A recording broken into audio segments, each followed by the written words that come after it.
The Adventures of Sherlock Holmes by Sir Arthur Conan Doyle. Adventure 1. A Scandal in Bohemia. 1. To Sherlock Holmes she is always the woman. I have seldom heard him mention her under any other name. In his eyes she eclipses and predominates the whole of her sex. It was not that he felt any emotion akin to love for Irene Adler. All emotions, and that one particularly, were abhorrent to his cold, precise, but admirably balanced mind.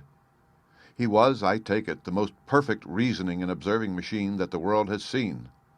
But as a lover he would have placed himself in a false position. He never spoke of the softer passions save with a jibe and a sneer. They were admirable things for the observer, excellent for drawing the veil from men's motives and actions, but for the trained reasoner to admit such intrusions into his own delicate and finely adjusted temperament was to introduce a distracting factor which might throw a doubt upon all his mental results. Grit in a sensitive instrument or a crack in one of his own high-power lenses would not be more disturbing than a strong emotion in a nature such as his. And yet there was but one woman to him, and that woman was the late Irene Adler, of dubious and questionable memory. I had seen little of Holmes lately. My marriage had drifted us away from each other.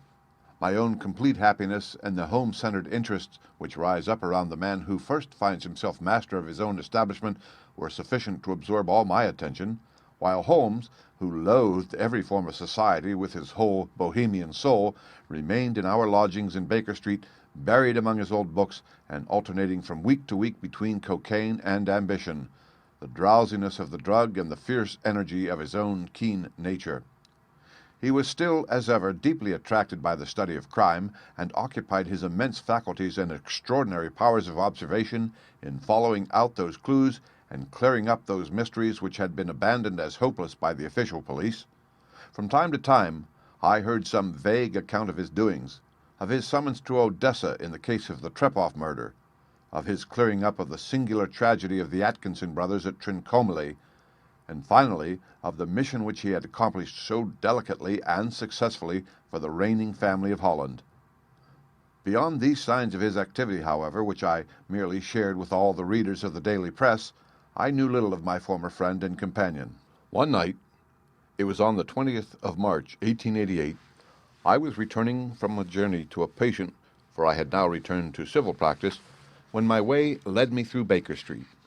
As I passed the well-remembered door which must always be associated in my mind with my wooing and with the dark incidents of the study in scarlet, I was seized with a keen desire to see Holmes again and to know how he was employing his extraordinary powers.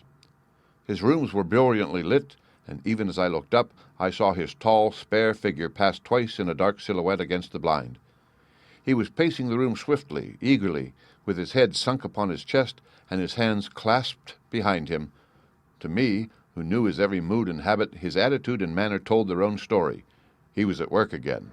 He had risen out of his drug-created dreams and was hot upon the scent of some new problem. I rang the bell and was shown up to the chamber which had formerly been in part my own. His manner was not effusive, it seldom was, but he was glad, I think, to see me.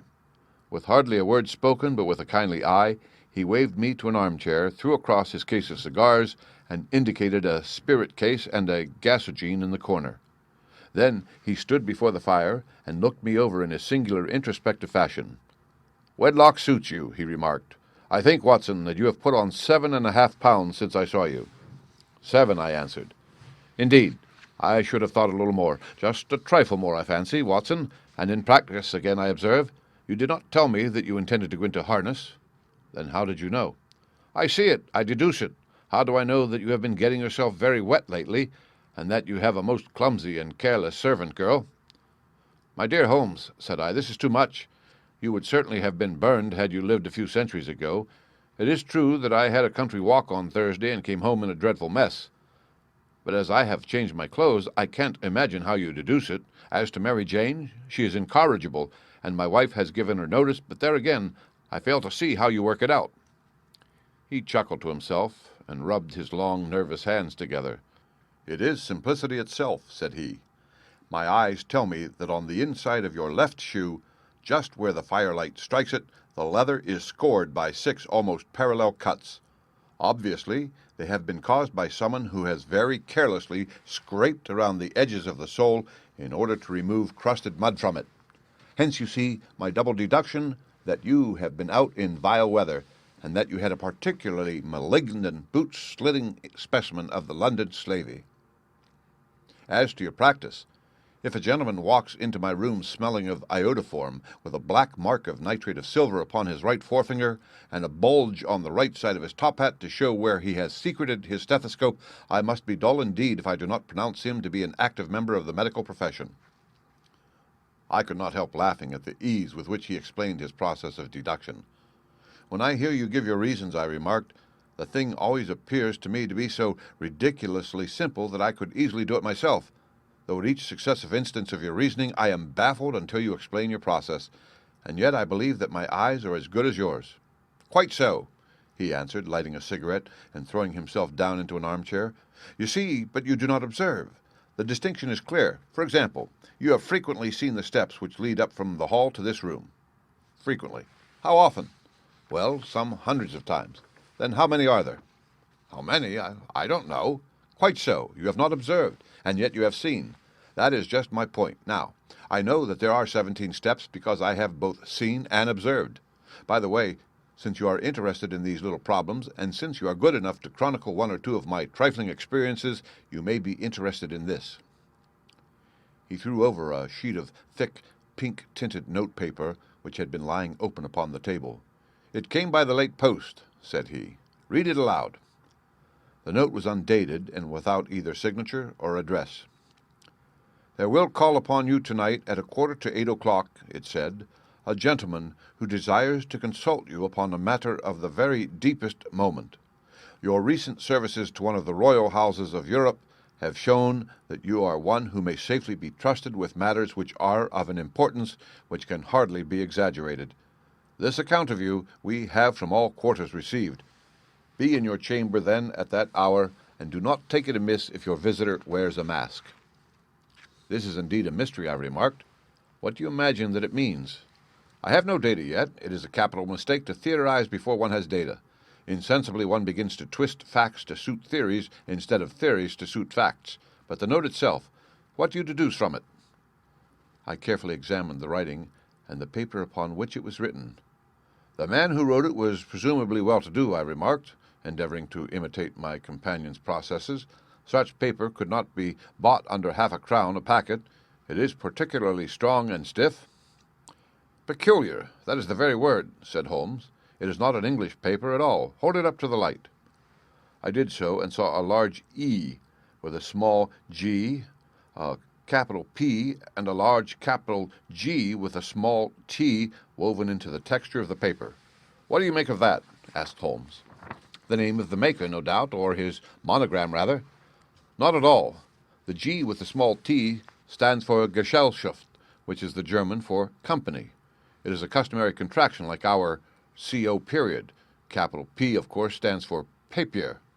Now, for the EG. Let us glance at our Continental Gazetteer. He took down a heavy brown volume from his shelves. Eglo, Eglinitz. Here we are, Egria. It is in a German-speaking country, in Bohemia, not far from Carlsbad. Remarkable as being the scene of the death of Wallenstein, and for its numerous glass factories and paper mills. Ha, ha, ha, my boy, what do you make of that? His eyes sparkled, and he sent up a great blue triumphant cloud from his cigarette.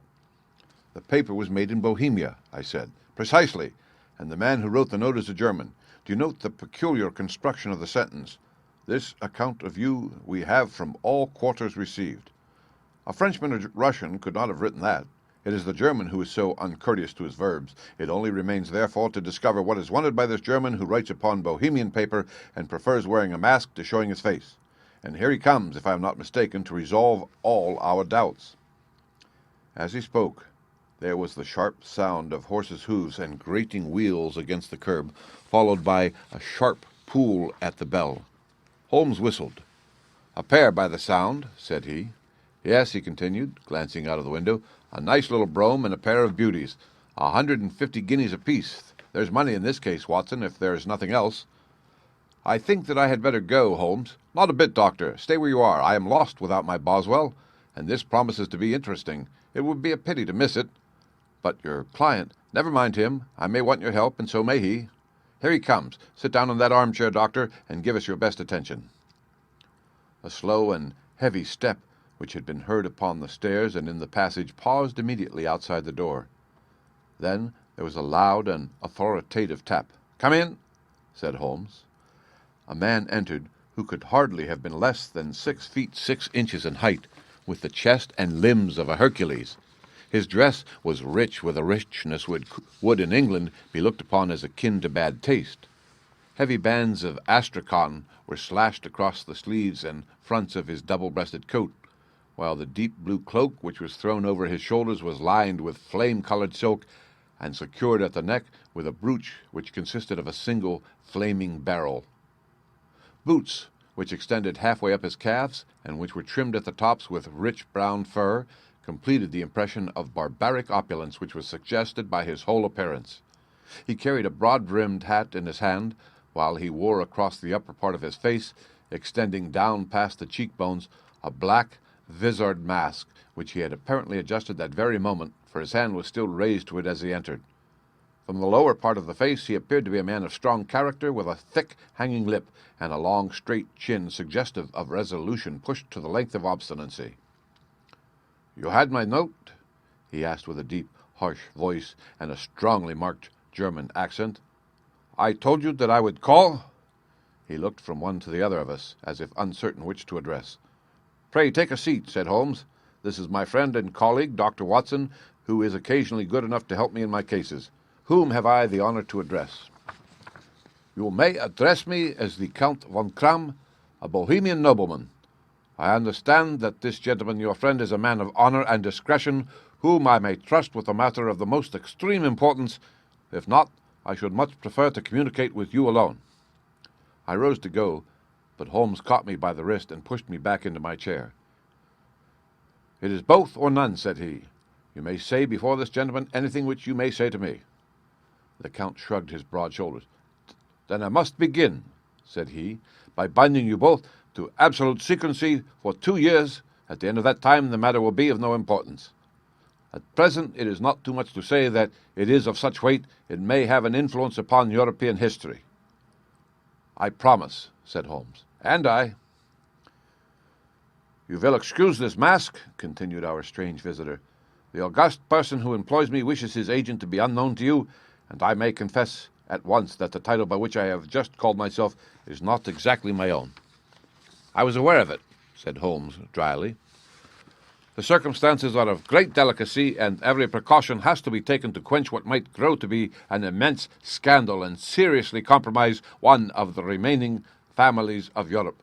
To speak plainly, the matter implicates the great house of Ormstein, hereditary kings of Bohemia." "I was also aware of that," murmured Holmes, settling himself down in his armchair and closing his eyes.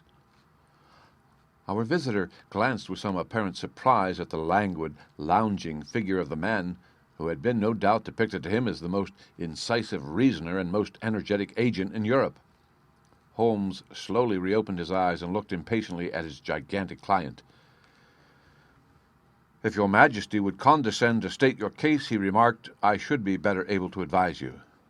The man sprang from his chair and paced up and down the room in uncontrollable agitation. Then, with a gesture of desperation, he tore the mask from his face and hurled it upon the ground. "You are right," he cried. "I am the king. Why should I attempt to conceal it?" "Why, indeed," murmured Holmes. "Your Majesty had not spoken before I was aware that I was addressing Wilhelm Gotfried Sigismund von Ormstein, Grand Duke of Cassel-Felstein and hereditary King of Bohemia." "But you can understand," said our strange visitor, sitting down once more and passing his hand over his high white forehead, "you can understand that I am not accustomed to doing such business in my own person. Yet the matter was so delicate that I could not confide it to an agent without putting myself in his power. I have come here incognito from Prague for the purpose of consulting you." "Then pray consult," said Holmes, shutting his eyes once more. "The facts are briefly these. Some 5 years ago, during a lengthy visit to Warsaw, I made the acquaintance of the well-known adventuress Irene Adler. The name is no doubt familiar to you."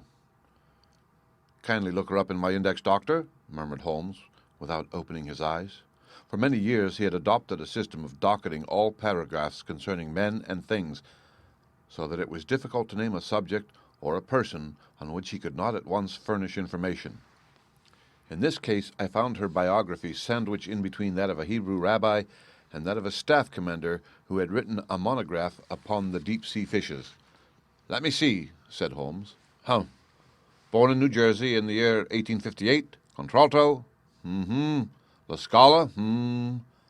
Prima donna Imperial Opera of Warsaw. Yes. Retired from operatic stage. Living in London. Quite so. Your Majesty, as I understand, became entangled with this young person, wrote her some compromising letters, and is now desirous of getting those letters back. Precisely so. But how? Was there a secret marriage? None. No legal papers or certificates? None. Then I fail to follow, Your Majesty. If this young person should produce her letters for blackmailing or other purposes, how was she to prove their authenticity? That is the writing. Pooh, forgery. My private notepaper, stolen. My own seal, imitated. My photograph, bought. We were both in the photograph. Oh, dear. That is very bad. Your Majesty has indeed committed an indiscretion. I was mad, insane. You have compromised yourself seriously. I was only Crown Prince then. I was young. I am but 30 now. It must be recovered. We have tried and failed. Your Majesty must pay. It must be bought. She will not sell. Stolen, then. 5 attempts have been made.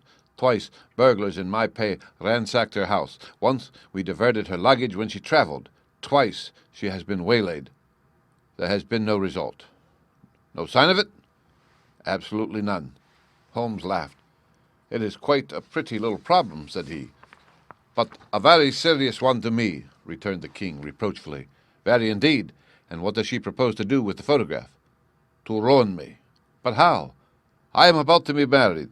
"So I have heard." "To Clotilde Lothman von Saxe-Meiningen, second daughter of the King of Scandinavia. You may know the strict principles of her family. She is herself the very soul of delicacy. A shadow of a doubt as to my conduct would bring the matter to an end." "And Irene Adler?"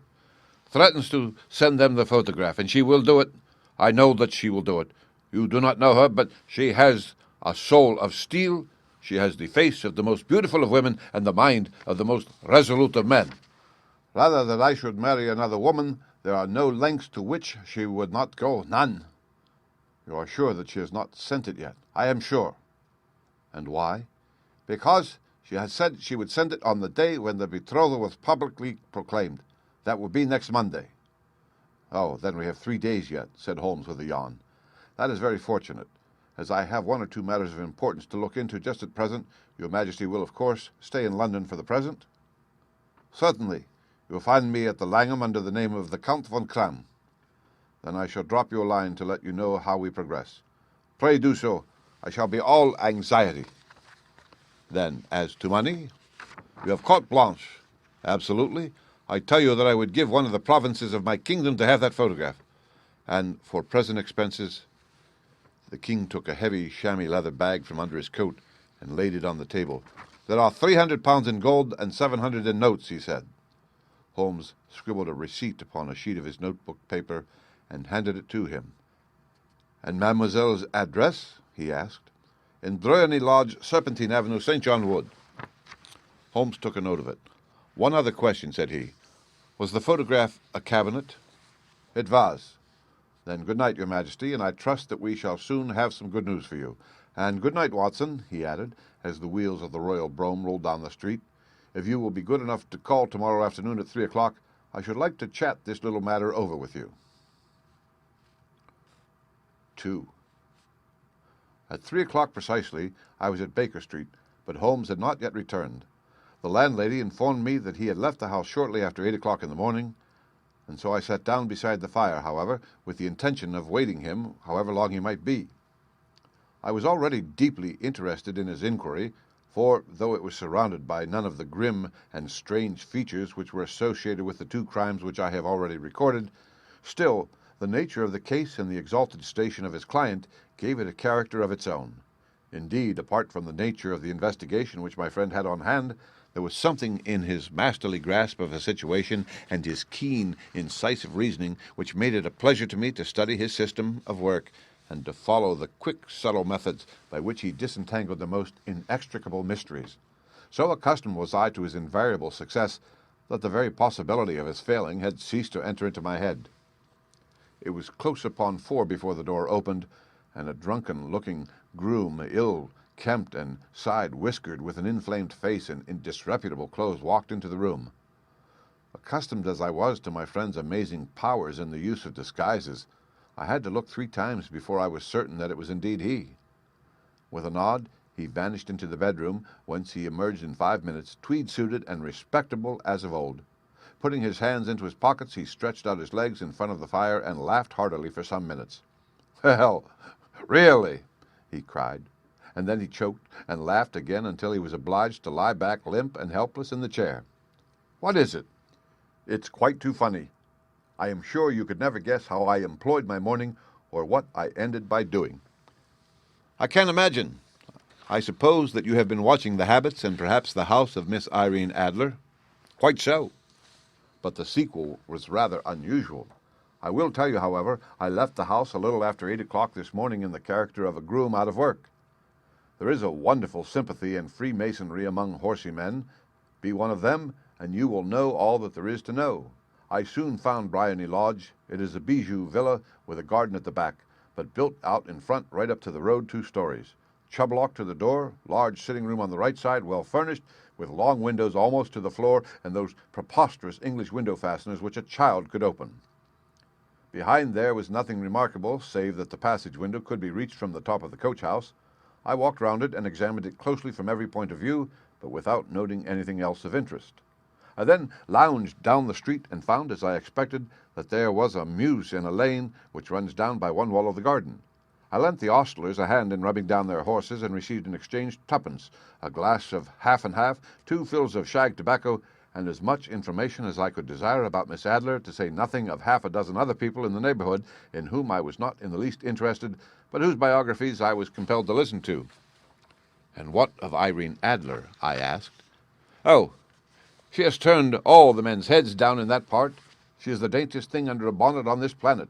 So say the Serpentine Mews to a man. She lives quietly, sings at concert, drives out at 5 every day, and returns at 7 sharp for dinner. Seldom goes out at other times except when she sings. Has only 1 male visitor, but a good deal of him. He is dark, handsome, and dashing, never calls less than once a day, and often twice. He is a Mr. Godfrey Norton of the Inner Temple. See the advantages of a cabman as a confidant. They had driven him home 12 times from Serpentine Mews, and knew all about him. When I had listened to all they had to tell, I began to walk up and down near Briony Lodge once more, and to think over my plan of campaign." This Godfrey Norton was evidently an important factor in the matter. He was a lawyer. That sounded ominous. What was the relation between them, and what the object of his repeated visits? Was she his client, his friend, or his mistress?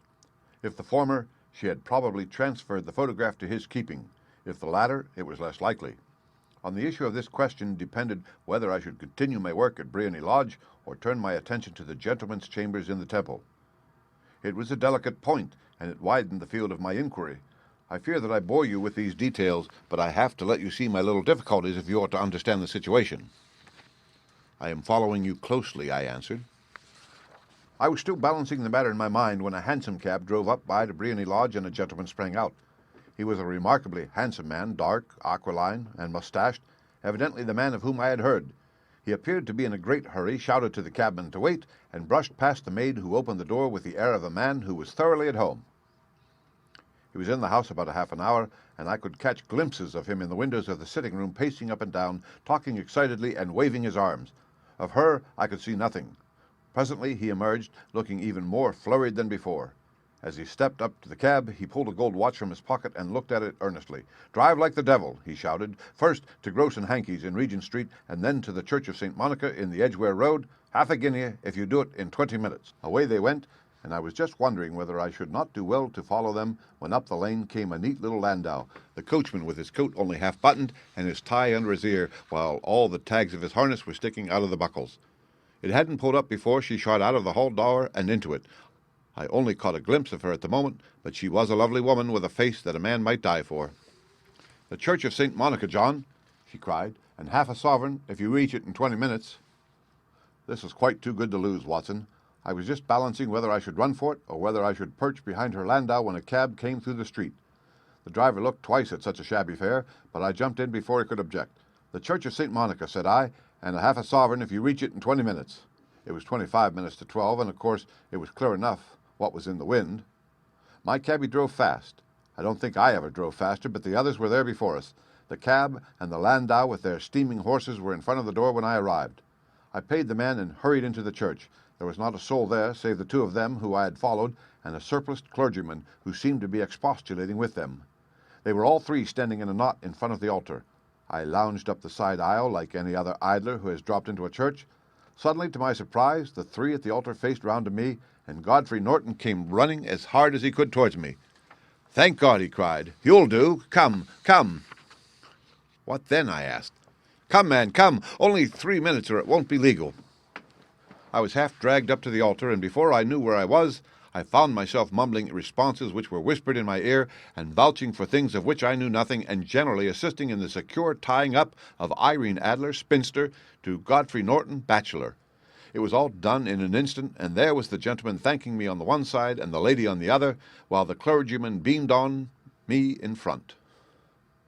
It was the most preposterous position in which I found myself in life ever, and it was the thought of it that started me laughing just now. It seems that there had been some informality about their license, that the clergyman absolutely refused to marry them without a witness of some sort, and that my lucky appearance saved the bridegroom from having to sally out into the streets in search of a best man. The bride gave me a sovereign. I mean to wear it on my watch chain in memory of the occasion. "This is a very unexpected turn of affairs," said I. "And what then?" "Well, I found my plans very seriously menaced. It looked as if the pair might take an immediate departure, and so necessitate very prompt and energetic measures on my part. At the church door, however, they separated, he driving back to the temple, and she to her own house. "I shall drive out in the park at 5 as usual," she said as she left him. I heard no more. They drove away in different directions, and I went off to make my own arrangements. "Which are?" "Some cold beef and a glass of beer," he answered, ringing the bell. "I have been too busy to think of food, and I am likely to be busier still this evening. By the way, Doctor, I shall want your cooperation." "I shall be delighted. You don't mind breaking the law?" "Not in the least." "Nor running a chance of arrest?" "Not in a good cause." "Oh, the cause is excellent. Then I am your man. I was sure that I might rely on you.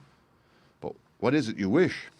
"When Mrs. Turner has brought in the tray, I will make it clear to you. Now," he said, as he turned hungrily on the simple fare that our landlady had provided, "I must discuss it while I eat, for I have not much time. It is nearly 5 now. In 2 hours we must be on the scene of action. Miss Irene, or Madame, rather, returns from her drive at 7. We must be at Briony Lodge to meet her." "And what then?" "You must leave that to me. I have already arranged what is to occur. There is only one point on which I must insist. You must not interfere, come what may. You understand?" "I am to be neutral?"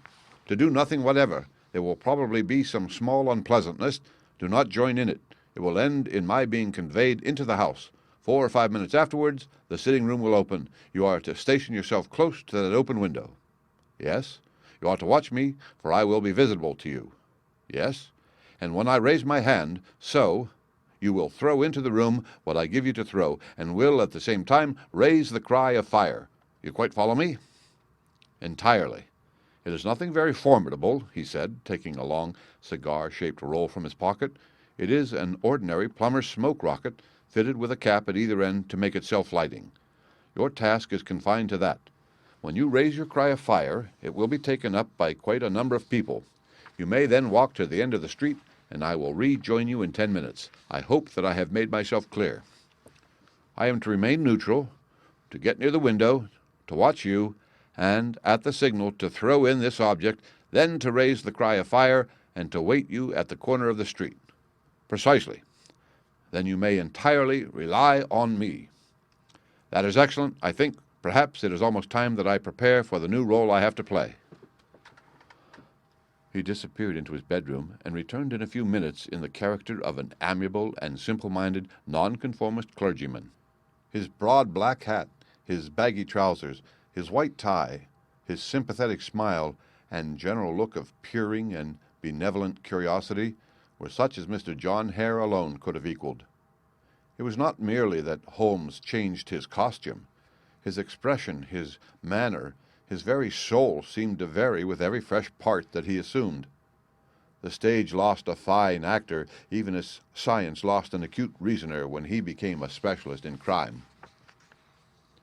It was 6:15 when we left Baker Street, and it still wanted 10 minutes to the hour when we found ourselves in Serpentine Avenue. It was already dusk, and the lamps were just being lighted as we paced up and down in front of Briony Lodge, waiting for the coming of its occupant. The house was just as I had pictured it from Sherlock Holmes' succinct description, but the locality appeared to be less private than I expected. On the contrary, for a small street in a quiet neighborhood, it was remarkably animated. There was a group of shabbily dressed men smoking and laughing in a corner, a scissors grinder with his wheel, 2 guardsmen who were flirting with a nurse girl, and several well-dressed young men who were lounging up and down with cigars in their mouths. "You see," remarked Holmes as we paced to and fro in front of the house, "this marriage rather simplifies matters. The photograph becomes a double-edged weapon now. The chances are that she would be as averse to its being seen by Mr. Godfrey Norton as our client is to its coming to the eyes of his princess. Now the question is, where are we to find the photograph?" "Where, indeed? It is most likely that she carries it about with her. It is cabinet size, too large for easy concealment about a woman's dress. She knows that the king is capable of having her waylaid and searched. 2 attempts of the sort have already been made. We may take it, then, that she does not carry it about with her." "Where, then?" "Her banker or her lawyer. There is that double possibility, but I am inclined to think neither. Women are naturally secretive, and they like to do their own secreting. Why should she hand it over to anyone else? She could trust her own guardianship, but she could not tell what indirect or political influence might be brought to bear upon a businessman. Besides, remember that she had resolved to use it within a few days. It must be where she can lay her hands upon it. It must be in her own house." "But it has twice been burgled." "Pshaw! They do not know how to look." "But how will you look?" "I will not look." "What then?" "I will get her to show me." "But she will refuse." "She will not be able to. But I hear the rumble of wheels. It is her carriage. Now carry out my orders to the letter." As he spoke, the gleam of the sidelights of a carriage came round the curve of the avenue. It was a smart little landau which rattled up to the door of Briony Lodge. As it pulled up, one of the loafing men at the corner dashed forward to open the door in the hope of earning a copper, but was elbowed away by another loafer who had rushed up with the same intention. A fierce quarrel broke out, which was increased by the 2 guardsmen who took sides with one of the loungers, and by the scissors grinder who was equally hot upon the other side. A blow was struck, and in an instant the lady who had stepped from her carriage was the center of a little knot of flushed and struggling men who struck savagely at each other with their fists and sticks. Holmes dashed into the crowd to protect the lady, but just as he reached her he gave a cry and dropped to the ground with the blood running freely down his face. At his fall the guardsmen took to their heels in one direction and the loungers in the other, while a number of better-dressed people who had watched the scuffle without taking part in it crowded in to help the lady and to attend to the injured man. Irene Adler, as I will still call her, had hurried up the steps, but she stood at the top with her superb figure outlined against the lights of the hall, looking back into the street. "Is the poor gentleman much hurt?" she asked. "He is dead," cried several voices. "No, no, there's life in him," shouted another, "but he'll be gone before you can get him to hospital." "He's a brave fellow," said a woman. "They would have had the lady's purse and watch if it hadn't been for him. They were a gang, and a rough one, too. Ah, he's breathing now. He can't lie in the street. May we bring him in, ma'am?" "Surely. Bring him into the sitting-room. There is a comfortable sofa. This way, please." Slowly and solemnly he was borne into Briony Lodge and laid out in the principal room, while I still observed the proceedings from my post by the window. The lamps had been lit, but the blinds had not been drawn, so that I could see Holmes as he lay upon the couch. I do not know whether he was seized with compunction at that moment for the part he was playing, but I know that I never felt more heartily ashamed of myself in my life than when I saw the beautiful creature against whom I was conspiring, or the grace and kindliness with which she waited upon the injured man. And yet it would be the blackest treachery to Holmes to draw back now from the part which he had entrusted to me. I hardened my heart, and took the smoke rocket from under my ulster. After all, I thought, We are not injuring her, we are but preventing her from injuring another." Holmes had sat up upon the couch, and I saw him motion like a man who is in need of air. A maid rushed across and threw open the window. At the same instant I saw him raise his hand, and at the signal I tossed my rocket into the room with a cry of "Fire!" The word was no sooner out of my mouth than the whole crowd of spectators, well-dressed and ill, gentlemen, ostlers, and servant-maids, joined in a general shriek of "Fire!" Thick clouds of smoke curled through the room and out at the open window. I caught a glimpse of rushing figures, and a moment later the voice of Holmes from within, assuring them that it was a false alarm. Slipping through the shouting crowd, I made my way to the corner of the street, and in 10 minutes was rejoiced to find my friend's arm in mine, and to get away from the scene of uproar. He walked swiftly and in silence for some minutes until we had turned down one of the quiet streets which led towards the Edgware Road. "You did it very nicely, Doctor," he remarked. "Nothing could have been better. It is all right. You have the photograph? I know where it is." "And how did you find out?" "She showed me, as I told you she would." "I am still in the dark." "I do not wish to make a mystery," said he, laughing. "The matter was perfectly simple. You, of course, saw that everyone in the street was an accomplice. They were all engaged for the evening." "I guessed as much. Then, when the row broke out, I had a little moist red paint in the palm of my hand. I rushed forward, fell down, clapped my hand to my face, and became a piteous spectacle. It is an old trick." "That also I could fathom." "Then they carried me in. She was bound to have me in. What else could she do? And into her sitting room, which was the very room which I suspected. It lay between that and her bedroom, and I was determined to see which. They laid me on a couch. I motioned for air. They were compelled to open the window, and you had your chance." "How did that help you?" "It was all important. When a woman thinks that her house is on fire, her instinct is at once to rush to the thing which she values most. It is a perfectly overpowering impulse, and I have more than once taken advantage of it. In the case of the Darlington substitution scandal it was of use to me, and also in the Arnsworth Castle business. A married woman grabs at her baby. An unmarried one reaches for her jewel box. Now, it was clear to me that our lady of today had nothing in the house more precious to her than what we are in quest of. She would rush to secure it. The alarm of fire was admirably done. The smoke and shouting were enough to shake nerves of steel. She responded beautifully. The photograph is in a recess behind a sliding panel just above the right bell pull. She was there in an instant, and I caught a glimpse of it as she half drew it out. When I cried out that it was a false alarm, she replaced it, glanced at the rocket, rushed from the room, and I have not seen her since. I rose, and making my excuses, escaped from the house. I hesitated whether to attempt to secure the photograph at once, but the coachman had come in, and as he was watching me narrowly, it seemed safer to wait. A little over-precipitance may ruin all. "And now?" I asked. "Our quest is practically finished. I shall call with the king tomorrow, and with you, if you care to come with us. We will be shown into the sitting-room to wait for the lady, but it is probable that when she comes she may find neither of us nor the photograph. It might be a satisfaction to His Majesty to regain it with his own hands." "And when will you call?"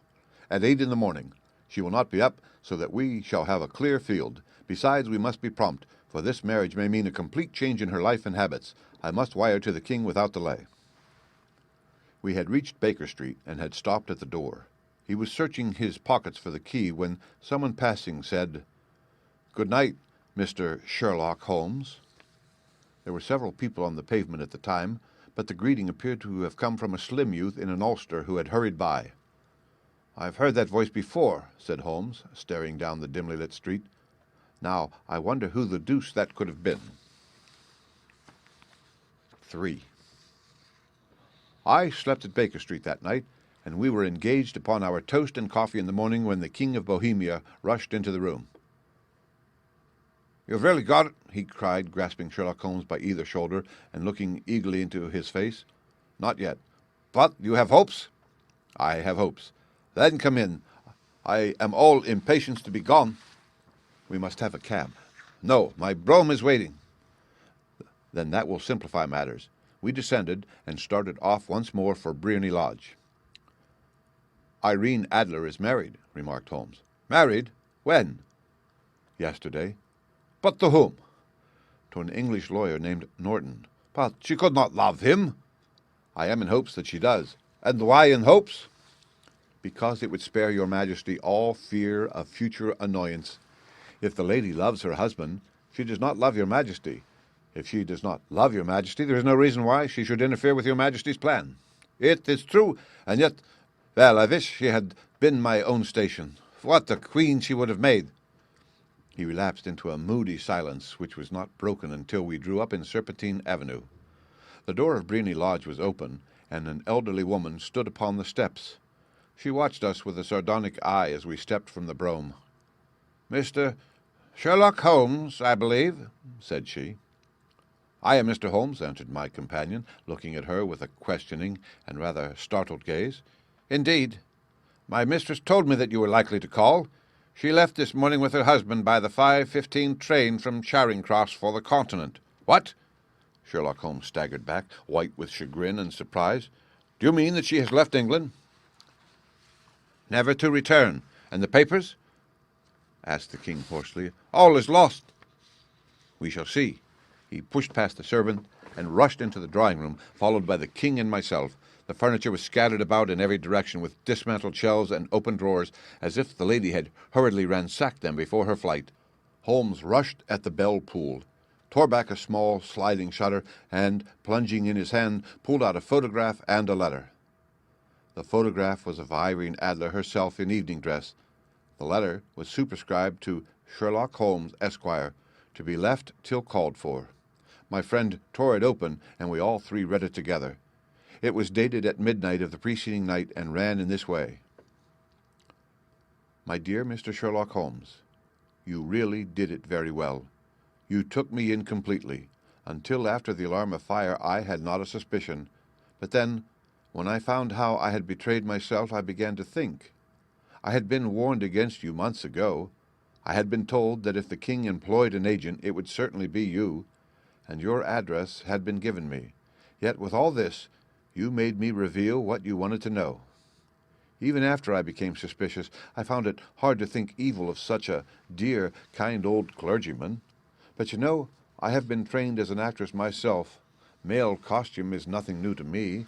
I often take advantage of the freedom which it gives. I sent John, the coachman, to watch you, ran upstairs, got into my walking clothes, as I call them, and came down just as you departed.